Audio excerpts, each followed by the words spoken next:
बढ़ते हुए तापमान और जलवायु परिवर्तन की वजह से कृषि प्रधान देश में कृषि पर गहरा असर पड़ा है। कई फसलों की पैदावार पर भी संकट आया है और दुनिया के 50 से ज्यादा देश अनाज के संकट से जूझ रहे हैं।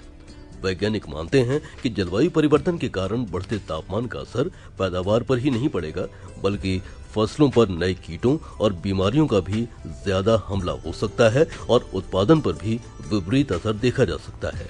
इसीलिए खेती में क्लाइमेट चेंज के खतरे को कम करने के लिए जैविक खेती ही एक बेहतर विकल्प साबित हो सकता है। होशंगाबाद के श्री रामरतन सोनी वन विभाग से सेवानिवृत्त होने के बाद इन दिनों जैव विविधता संरक्षण की अलग जगा रहे हैं और साथ ही दूर दूर तक ये संदेश फैला रहे हैं कि अब रासायनिक नहीं बल्कि जैविक पद्धति को अपनाकर ही हम खुशहाली की डगर पर पहुंच सकते हैं। हमारा ये कहना है कि जितना भी कचरा है उसको हमको सराहना गलाना है। 1 एकड़ के लिए हमको 5 मीटर लंबा गड्ढा, 1 मीटर गहरा और 1 मीटर लंबा खोदें और जो भी घर का कचरा है पहले दिन का उसमें हम डाल दें एक जगह पे। ऊपर से जो है 1 तगाड़ी पानी में जरा सा गोबर हम घोल दें और उसको डाल दें और ऊपर 1 तगाड़ी मिट्टी डाल दें। क्यों? उसका कारण है 1 ग्राम मिट्टी में 10,000 जीवों के अंश रहते, जिसको हम बोलते हैं 1 ग्राम मिट्टी में बसते 10,000 जीवों के अंश। इन्हें बचाना और बचाना, बचता जाता मानव वंश। और वहीं हमारे जो गाय का गोबर है, 1 ग्राम गोबर में 30 करोड़ जो है बैक्टीरिया होते हैं। इनका मेल हमें पानी के साथ जो है करना होगा गड्ढे में। ऐसा खाद जो है हम बड़े आराम से 1 एकड़ के लिए कर सकते हैं। और इतना तो कर सकते हैं कि 1 एकड़ की जो उपज है उसमें चाहे बागवानी हो और उसमें चाहे हमारे खाद्यान्न हो, 1 एकड़ में जो है एक परिवार पलता है। मध्य प्रदेश में जो करना चाह रहे हैं जैव विविधता संरक्षण एवं ग्रामीण आजीविका सुधार कार्यक्रम, उसमें हम इसी चीज को लेकर चल रहे हैं। जैविक खेती में पौधों के पोषण के लिए रसायन के स्थान पर गोबर की खाद, हरी खाद, कंपोस्ट खाद, वर्मी कंपोस्ट, नीला हरा शैवाल, सूक्ष्म जीवाणु जैसे राइजोबियम, एजोटाबैक्टर आदि का इस्तेमाल किया जाता है।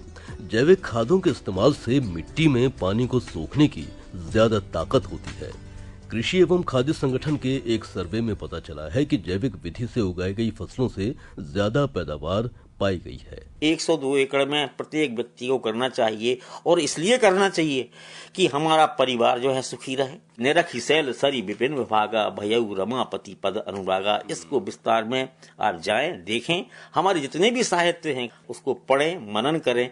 हम हमारी पुरानी जीवन शैली को यदि हम देखेंगे तो हम पाएंगे कि हम जो है पुनः अच्छी स्थिति में भारतवर्ष ही अकेला ला सकता है पूरे विश्व को। बहुत देर हो चुकी है, अरे भाई अब तो जागो। नहीं जागे तो स्थिति बहुत गंभीर होने वाली है, क्योंकि 1 लाख वर्ष में पहली बार वर्ष 2016 में आर्कटिका के ग्लेशियर्स जो है पिघल चुके हैं। ये खतरा मंड रहा है, इसलिए जागो प्यारे जागो। भारत प्राकृतिक संसाधनों से समृद्ध रहा है। यहाँ जैविक खेती के सभी संसाधन अच्छी मात्रा में मौजूद हैं। इस तरह की खेती से खेती की लागत में तो कमी आती ही है, ये लाभप्रद भी होता है। पर्यावरण की स्वच्छता के लिहाज से और गुणवत्ता की दृष्टि से भी जैविक खाद का इस्तेमाल महत्वपूर्ण माना जाता है।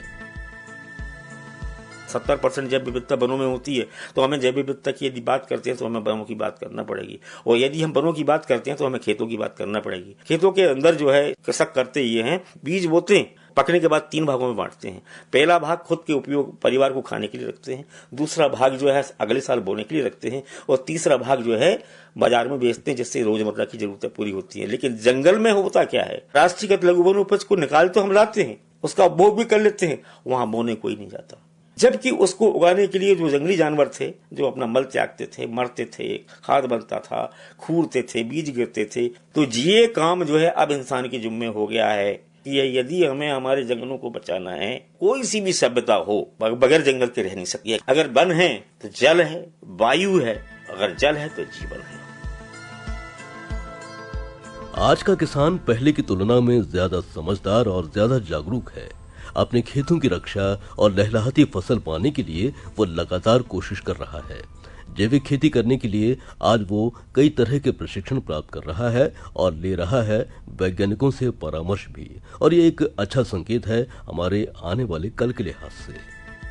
मध्य प्रदेश जैव विविधता नियम 2004 की 23(3) के अनुसार सबसे पहले तो हम वहाँ के सभी पूरे जितने वर्ग हैं गांव के अंदर, उन वर्गों में से व्यक्तियों को छांटते हैं, उनके अलग अलग पृथक पृथक कार्यों को हम समझाते हैं। तो हम लोगों को ये समझाते हैं कि आपके पास संसाधन है, इनमें ही हम प्रसंस्करण करके और अपने क्षेत्र को जो है हम समृद्ध करें। फल हो चाहे खाद्यान्न हो, हम इसकी बात करते हैं। और सबसे बड़ा काम जो अभी होने जा रहा है, मतलब लोक जैव विविधता पंजियां PBR, पब्लिक बायोडायवर्सिटी रजिस्टर बनाना है क्षेत्र विशेष की पारिस्थितिकी की। उसमें हम हमारे जो संसाधन हैं, चाहे वो खेत के हों, चाहे खलिहान के हों, चाहे घर के हों, चाहे गांव के हों या चाहे जंगल के हों। श्री RR सोनी प्रकृति संरक्षण की मुहिम में कई ऐसे भी प्रयास कर रहे हैं जिनके द्वारा संदेश को और भी पुख्ता तरीके से पहुंचाया जा सकता है। वे कविताओं और गीतों के माध्यम से भी गांव-गांव में प्रकृति की रक्षा का संकल्प दिलाते हैं।